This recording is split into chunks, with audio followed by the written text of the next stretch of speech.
안녕하십니까. 머니올라 시작합니다. 자동차 부문은 큰 산업이지만 한동안 주가는 부진했습니다. 자동차 주가가 다시 질주할 수 있을지 전문가와 함께 살펴보겠습니다. 유니스토리 자산운용 매니저 손정우 차장님 모셨습니다. 어서 오십시오. 안녕하십니까.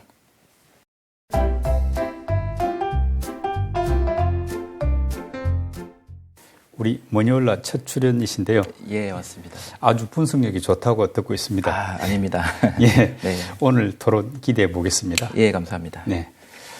우선 올해 자동차 산업은 실적 하락이 불가피하다. 이런 게 연초 전망이었지 않습니까? 지금 이제 1분기가 사실상 끝나고 이제 2분기가 시작되는 이런 시점인데 현재 상황은 어떻습니까? 우선 작년 말 올해 초에 자동차 산업에 대한 전망부터 한번 살펴볼 필요가 있는데요.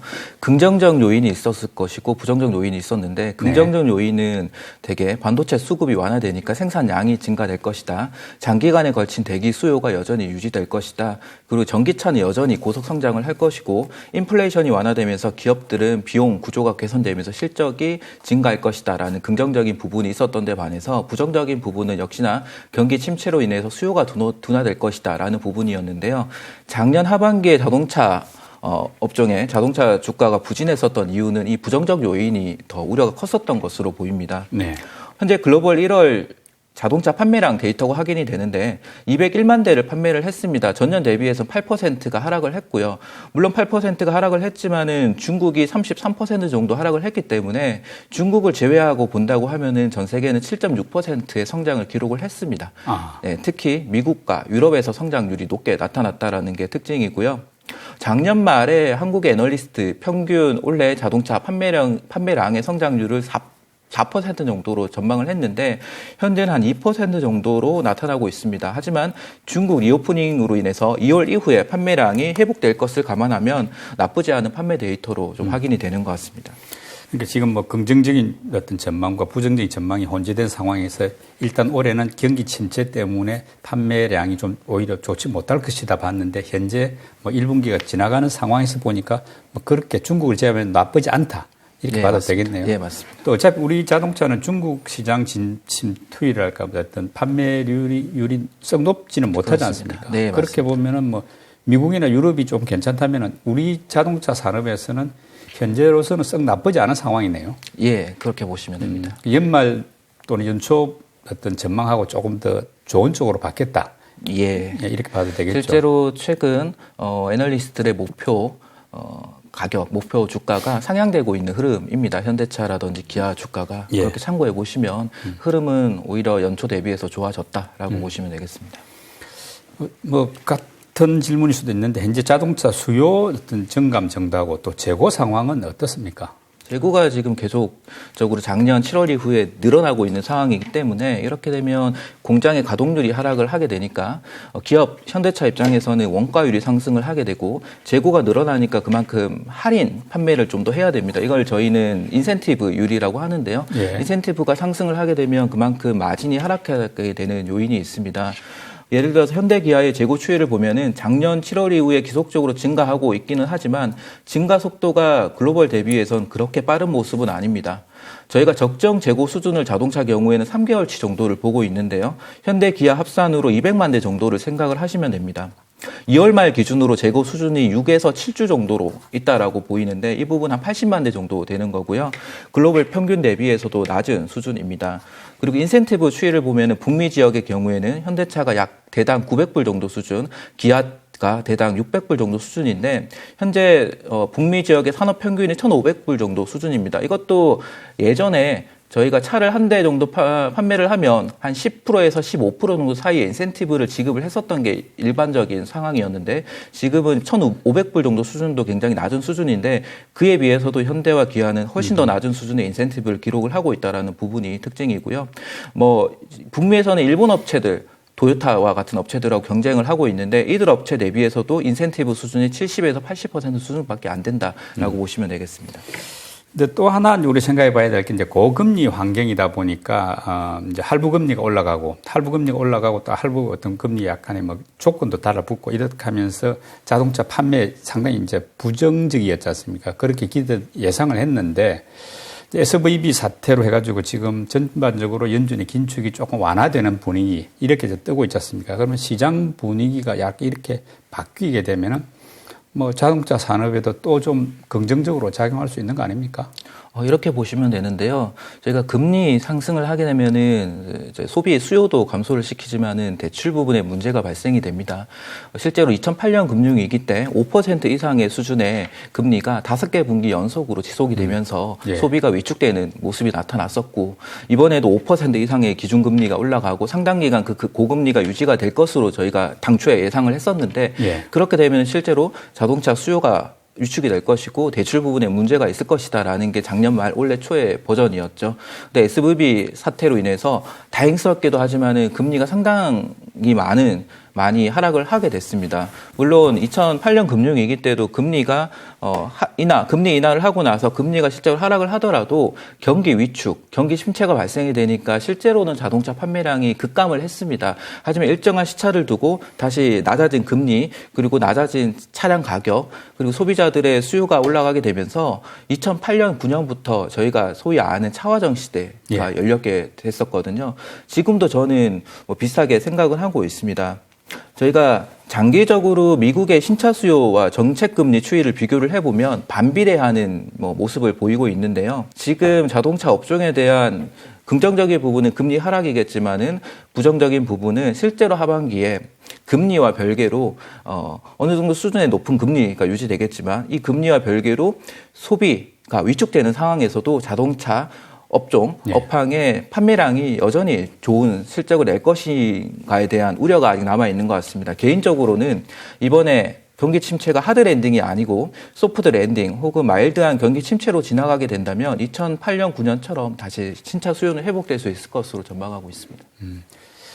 그리고 자동차 중에서도 이제 관심은 전기차니까 올해 글로벌 전기차 성장세가 어떻게 될 것이냐 이게 궁금한데 어떻습니까? 작년에 비해서 좀 더 가속화된다 이렇게 보는지 아니면은 뭐 작년보다 조금 조정을 거치면서 약간 둔화되는 전망인지 어떤가요? 작년 글로벌 전기차 시장이 69.8% 성장을 했고요. 많이 높았죠. 네, 올해는 38.1% 제 개인적으로 성장을 전망을 합니다. 물론 성장률이 둔화된다고 볼 수도 있겠지만은 앞으로 3년간 보면 2026년까지 30% 이상의 고성장을 기록하는 그런 산업입니다. 이런 산업은 현재도 별로 거의 없기 때문에 저는 성장이 둔화됐다라고 보기에는 좀 안 맞다라고 생각을 하고요. 38%면 둔화라는 표현은 좀 안 맞다라고 보고 있고요. 실제로 작년에 순수 전기차, 플러그인 하이브리드 전기차의 합산 판매량이 처음으로 역사적으로 1,000만 대를 넘겼던 해였고요. 올해는 순수 전기차의 판매량이 처음으로 1,000만 대를 넘기게 됩니다. 이게 2026년이 되면은 합산으로 3,000만 대 정도 수준까지 올라가게 되거든요. 침투율로 보면은 현재 글로벌 13.3%의 전기차 침투율이 2026년이 되면 33% 정도가 되는 거죠. 거의 3배 정도 성장을 하게 되는데. 석 대 중에 한 대는 이제 그렇습니다. 전기차로 판매가 되네요. 그렇기 때문에 전기차의 시장은 배터리 2차 전지처럼 여전히 고속 성장을 하고 있다라고 보는 게 맞겠습니다. 근데 이게 지역적으로 살펴보면 조금 다른 문제가 되는데 2020년은 유럽 전기차 시장이 글로벌을 주도를 했었던 시기였고 2021년과 2022년은 중국이 전기차 시장을 주도했던 시기였습니다. 그때 시기를 되돌아보면은 그 지역에서 보조금 혜택이 있었고요. 2023년부터는 이 미국이 시장을 주도할 것으로 보고 있는 이유는 유럽과 중국은 이 보조금이 일몰되거나 축소되는 분위기로 가는데 반해서 미국은 IRA 법안을 대표적으로 전기차 보조금이 향후 10년간 지급되는 부분이 시작되기 때문에 미국 전기차 시장이 올해부터는 글로벌을 이끌 것이다라고 보는 것이고요. 실제로 1, 2월 달에 미국 전기차 판매량을 보게 되면 굉장히 급증하는 모습이 나타났습니다. 이거를 국내 상황에서 확인할 수 있는 부분이 바로 2차 전지 양극재 수출 데이터를 통해서 볼 수가 있는데 1월에 이어서 2월에 양극재 판매량 수출량이 큰 폭으로 증가를 하게 되는데 미국에서 큰 폭으로 증가를 하게 되고요. 그리고 이런 올해부터는 미국 전기차 판매 증가량에 대한 아이디어 이런 게 중요하기 때문에 2차 전지가 아니더라도 현대 기아의 주가 멀티플이 상향되기 위해서는 미국에서의 MS 시장 점유율이 얼마만큼 더 상승이 되거나 유지될 것이냐 그리고 자동차 부품주의 경우에도 미국 현지 생산 공장을 보유하고 있는 업체가 상대적으로 유리해지겠죠. 지금 말씀대로 이제 전기차 시장 3대 변화면 미국, 유럽, 중국인데 지금까지는 유럽과 중국이 주도했는데 올해는 이제 미국의 성장세가 가파를 것이다. 이 부분은 우리 전기차 산업이나 또 2차 전지에는 상당히 뭐 호재라고 봐야 되겠죠. 예, 맞습니다. 그리고 미국 IRA 같은 경우는 어찌됐든 국내 전기차 약간 이제 부담 요인으로 네. 되고 있지 않습니까? 근데 이번에 비슷하게 이제 나온 게 유럽의 핵심 원자재법 CRMA인데 이건 지금 우리 전기차 산업에 좀 좋은 쪽으로 작용할지 약간 부담으로 작용할지 어떻게 지금 분석이 되고 있습니까? 네. 결론적으로 말씀드리면 현대 기아의 입장에서는 중립적인 영향으로 판단을 하고 다만 미국 IRA 법안에 비해서는 긍정적인 영향으로 판단을 합니다. 왜 그러냐면 이번 CRMA나 뭐 NGIA라고 하는 이 법안에 보면 핵심 업체에 대한 차별 조항이 없다라는 게 핵심입니다. 미국 IRA 법안의 경우에는 현지에 북미에 전기차를 생산을 해야지만 보조금 혜택을 주겠다라고 하는 그런 단서 조항이 있는데 반해서 CRMA 초안에는 그런 부분이 없습니다. 실제로 이 CRMA의 핵심은 영내에 어떻게 광물을 확보하겠다라고 하는 법안이 핵심이고요. 그렇기 때문에 2030년까지 핵심 광물, 배터리를 만들기 위한 핵심 광물의 영내 채굴량이나 정제량의 일정 비중을 두겠다라고 하고 제시를 하지만 단순하게 벤치마크 정도 비율입니다. 예를 들어 각 국가별로 지켜야 될 의무 규정이 아니기 때문에 당연히 의무적으로 지켜야 되는 부분은 아니지만 물론 IRA 법안처럼 향후 1년, 2년 동안에 이 부분이 개정이 되면서 구체적인 세부 규정이 조율될 것으로 보고 있습니다. 개인적으로 이번 유럽 CRMA 영향을 두 가지 정도로 판단을 하는데 먼저 첫 번째는 CRMA의 영향이 유럽에서 제한적이기 때문에 오히려 유럽에 진출을 하고자 했던 배터리 업체나 전기차 업체들이 미국으로 가려고 하는 속도가 더 빨라질 것이다라고 저는 생각을 하고요. 이 부분은 현대차 입장에서는 IRA 법안이 부담이 되겠지만은 얼마만큼 미국에서 빠르게 전기차를 생산할 것이냐가 중요할 거고 의사결정이 그런 쪽으로 모아질 것으로 보고 있습니다. 두 번째 이슈는 유럽 시장에서 중국 전기차의 점유율이 올라갈 것이다라는 건데 미국은 중국을 확실하게 배제하겠다라고 하고 있지만 유럽은 좀 애매한 입장이거든요. 그래서 중국은 내수의 시장이 한계에 들어가면 들어갈수록 유럽 시장으로 진출을 해서 현지 생산을 하려고 하는 움직임이 빨라질 것입니다. 현재는 BYD나 이런 업체들이 중국에서 자국의 생산을 해서 유럽으로 수출을 하고 있는 상황인데 유럽 내 수입차 관세가 10% 정도가 있고요. 실제로 딜러망을 구축하기 위한 비용 그리고 물류비를 감안한다고 하면 아무리 BYD가 저가형 전기차라고 하더라도 유럽 내에서 가격 메리트가 크게 높지는 않습니다. 하지만 향후에 이들 업체들이 유럽 내에서 생산을 하게 됐을 때 그럴 때 현대 기아가 이 중국 업체들과 비교해서 점유율을 유지할 수 있을 것이냐가 중요한 이슈가 될 것 같습니다. 그리고 지난주 미국 미시시피주에서 전기차 제조사의 직접 판매를 금지하는 이런 법안을 이제 통과시켰다 하는데 이게 앞으로 어떤 영향을 미치겠습니까? 네, 맞습니다. 이게 지금 현재까지 대부분 미국 주에서는 딜러 프랜차이즈 로우라고 해서 제조사들이 소위 직접 판매하는 것을 금지해 왔습니다. 예. 이건 내연기관차에 해당됐던 이슈였는데 이번 미시시피 주에서는 이 법안에 전기차 제조사라고 명시를 했습니다. 이렇게 되면 그동안 테슬라도 보면은 자체 생산을 해서 자체 판매를 해오지 않습니까? 근데 예. 테슬라의 경우에는 이 상당 기간 동안 직접 판매에 대한 소송을 했었고 여기에 승소를 해왔기 때문에 판매가 가능했는데 만약에 미국에 보면 리비안이라든지 루시드라든지 여러 가지 메이커가 있죠. 스타트업들이 있지 않습니까? 이들 업체들은 실제로 직접 판매를 할 수가 없게 되는 상황이 되는 거죠. 그러면 딜러망이라는 구축을 해야 되기 때문에 추가적인 비용이 들어가는 것이고 이러면 이들 스타트업들이 커 올라오기에는 한계가 좀 있을 것이다. 예. 그러면 상대적으로 내연기관차 중에서 전기차 브랜드로 넘어가는 이런 업체들이 오히려 MS가 상승하는 좀 효과가 있을 것이다라고 와서 한국의 현대기아차 경우에는 유리한 부분이 있을 것이죠. 실제로 현대차의 경우에는 제네시스 전용 딜러망을 2022년에 구축을 하기 시작을 해서 현재 4곳을 운영을 하고 있는데 이거를 향후에 100곳까지 확대를 해서 미국 내에서 판매망을 확실하게 구축을 하겠다라고 전략을 세우고 있습니다. 제네시스 전기차 말이죠. 네, 맞습니다. 네. 그리고 올해 들어서 현대차 그룹의 판매 실적을 보면 크게 나쁘지 않은 것 같더라고요. 이렇게 좀 호전되는 어떤 배경은 뭘까요? 현대차 그룹의 1, 2월 글로벌 출하를 보면 최근 2020년 이후에 가장 높은 데이터를 기록을 하고 있습니다. 중국을 제외하고 놓고 보면 훨씬 더 높은 데이터를 보여주고 있는데 앞서 1월 글로벌 자동차 판매량 데이터에서 말씀드렸다시피 중국을 제외하고 미국이나 유럽에서는 자동차 판매량이 전년 대비해서 성장을 크게 하고 있다라고 말씀을 드렸고요. 다른 완성차 OEM들 비해서 현대차 그룹의 판매 실적이 좋은 이유는 마찬가지로 중국의 판매 비중이 낮다라는 부분이고요. 실제로 현대차는 10% 정도밖에 안 되고요. 기아는 6% 정도밖에 안 됩니다. 경쟁을 하는 폭스바겐이나 GM과 같은 업체들은 40%에서 50% 정도를 중국에서 실제로 매출을 올리고 있습니다. 이들과 비교를 하면은 훨씬 더 좋은 실적을 낼 수 있었다라는 거고, 두 번째 이슈는 인도 시장에서 높은 판매 성장을 기록을 하고 있다라는 부분입니다. 저는 이 부분에 좀 주목을 해서 말씀을 드리고 싶은데요. 과거 저희가 차화정이 시작됐던 시기는 2008년도 정도였고, 이때 중국의 경우에는 인당 GDP가 3,000불 정도를 막 넘어갔던 시기였습니다. 저희가 자동차 시장이 폭발적인 성장세를 기록하는 시점은 인당 GDP가 3,000불을 넘어가는 시점으로 보고 있는데요. 인도의 경우에는 작년에서 올해가 3,000불이 넘어가는 시점으로 보고 있고요.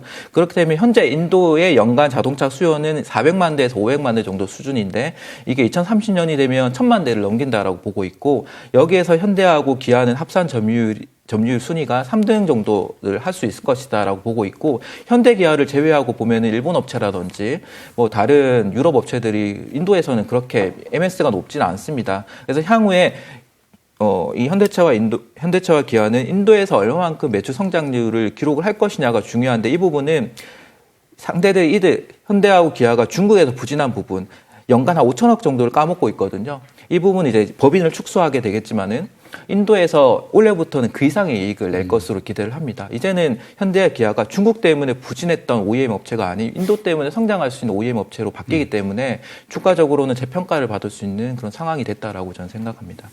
인도 시장 같은 경우는 어떤 전기차 쪽 전망도 괜찮습니까? 맞습니다. 전기차도 마찬가지로 말씀드린 소득 수준에 비례를 하고, 그리고 마찬가지로 보조금 혜택 이슈가 있는데, 인도는 여전히 보조금 혜택 이슈가 있고, 지금 인도 가보신 분들은 아시겠지만은 거의 이제 2륜차라든지 3륜차 이런 게 대부분 이제 크게 많이 거리에 보일 것이고, 자동차, 전기차는 크게 많이 확대가 되지 못하고 있습니다. 그만큼 앞으로 인도 시장은 전기차 시장에서도 큰 성장을 기록할 것으로 보고 있고요. 네. 인도에서 현대차하고 기아도 전기차를 중심으로 판매를 하겠다라고 하고 있기 때문에 이 부분이 중국을 배제하고도 글로벌 전기차의 점유율을 올리는 데 중요한 인도의 역할이 있을 것이다라고 봅니다. 그런데 뭐 현대차 그룹 주가는 썩 좋지가 못한데, 지금 현재 주가 수준이 올 초에 예상했던 그 정도 수준입니까? 아니면 거기에 비해서는 조금 더 낮거나 높은 상황입니까? 어떻습니까? 개인적으로는 작년 하반기 말에 주가가 상당히 부진했던 게 좀 아이러니했었던 부분이었을 거고요. 올해 현대차의 주가가 대략 18% 정도 올랐더라고요. 기아는 31% 정도가 상승을 했고요. 상대적으로 다른 업체들과 비교해 보면 폭스바겐, GM, 포드, 도요타 이런 업체들은 거의 주가 상승률이 없었습니다. 그러면 현대기아가 훨씬 주가가 좋은 흐름을 보여주고 있는데, 이 부분은 작년에 주가가 빠진 부분에 대한 이제 회복을 한 정도라고 보고 있습니다. 이게 현대차의 주가를 보면 EPS, 저희가 실적 추정치와 동행하는 흐름을 장기적으로 보여주게 되는데, 이게 2022년부터는 어긋나는 모습을 보여줬습니다. 예를 들어 전기차에 대해서 전략이 약하다, 혹은 미국 IRA 법안 때문에 피해 기업으로 분류가 되기도 하고 하는 불확실성이 지속되는 데 따른 영향으로 보고 있습니다. 하지만 전기차의 트렌드는 저는 지금까지는 공격적인 캐파를 증설을 하고 생산을 늘리는 거에 있었다라고 하면, 지금부터는 대량으로 양산을 했을 때 원가를 어떻게 절감을 할 것이냐, 이거는 현대차 eGMP라고 하는 플랫폼과 연관이 될 것이고요. 그리고 얼마만큼 수요가 회복이 될 것이냐에 초점이 맞춰질 것이기 때문에 현대차 그룹에 대한 전기차의 기대감이 높아질 수 있는 시기로 보고 있습니다. 그리고 개인적으로는 IRA 법안에 대해서 부정적인 영향이 제한적으로 보기 때문에 오히려 미국에서 어느 정도 시차가 있으면, 시간이 지나고 나면 현대차는 잘할 것이다. 오히려 중국보다는 인도 시장에서 성장까지 본다고 하면 현대차 그룹이 굳이 글로벌 피어 대비해서 주가가 부진할 이유는 없다라고 생각을 하고요. 그래서 1분기 대비해서는 2분기로 갈수록 주가는 지금 기아 대비해서 현대차가 부진한 이유는 두 가지 이슈입니다. 미국에서 상대적으로 점유율이 낮다라는 부분하고, 두 번째는 현대차 밑에는 금융 부분의 실적이 포함이 되는데 금리가 상승함에 따라서 이 부분에 대한 우려가 있었습니다. 근데 이 부분이 1분기 실적에서 나쁘지 않다라고 하면 오히려 현대차의 주가가 좀 더 좋아질 수 있는 상황이 될 것 같습니다. 뭐 올해 들어가지고 뭐 현대차나 기아의 주가가 뭐 다른 어떤 글로벌 경쟁 그룹에 비해서 더 높다, 더 빨리 성장했다라고 이야기합니다만은, 이제 투자자 입장에서는 과거의 어떤 전고점하고 비교하면 현대차 그룹 주가는 여전히 낮은 거거든요. 그래서 약간 회복했다 해도 지금 뭐 만족스럽지가 못한 상황인데, 이런 어떤 우리 자동차 어떤 주가가 전고점 정도로 이렇게 갈 수 있는 그런 상황이 되려면 어떤 조건이 만족돼야 가능하겠습니까? 세 가지 정도 생각을 하고 있는데요. 첫 번째, 중국 이외의 다른 제3의 지역에서 높은 성장률을 기록을 할 수 있는가. 네. 미국뿐만 아니라 인도가 중요성이 높아질 것이고요. 두 번째는 전기차에서 현대기아가 얼마만큼 선전을 할 수 있을 것이냐. 이거는 미국 IRA 법안의 이슈를 딛고 일어서야 되는 부분이고, 세 번째는 이 자율주행 혹은 커넥티드가 이런 모빌리티 분야에서 현대차가 굉장히 잘하고 있거든요. 네. 이 부분이 주가에 반영이 되는 시점에는 좀 차별화가 될 것 같고요. 실제로 지금 피어 대비해서 우리가 PER 멀티플을 보면은 훨씬 더 낮습니다. 뭐 4배, 5배 이런 정도 수준인데요. 이게 평균 정도 수준만 올라간다 하더라도 주가는 어느 정도 상승 여력이 충분히 있다라고 보고 있습니다. 저희가 자율주행이라고 얘기를 할 수 있는 수준은 3단계 정도 수준입니다. 근데 예. 이 3단계를 기준으로 그 이상 지금 침투되어 있는 부분을 보면 전체 자동차의 0.1% 정도에 불과합니다. 작년 말 기준으로는. 하지만 올해부터는 이 레벨 3 차종이 본격적으로 상용화될 것으로 보고 있습니다. 그렇기 때문에 침투율이 본격적으로 상승을 할 것으로 보고 있는데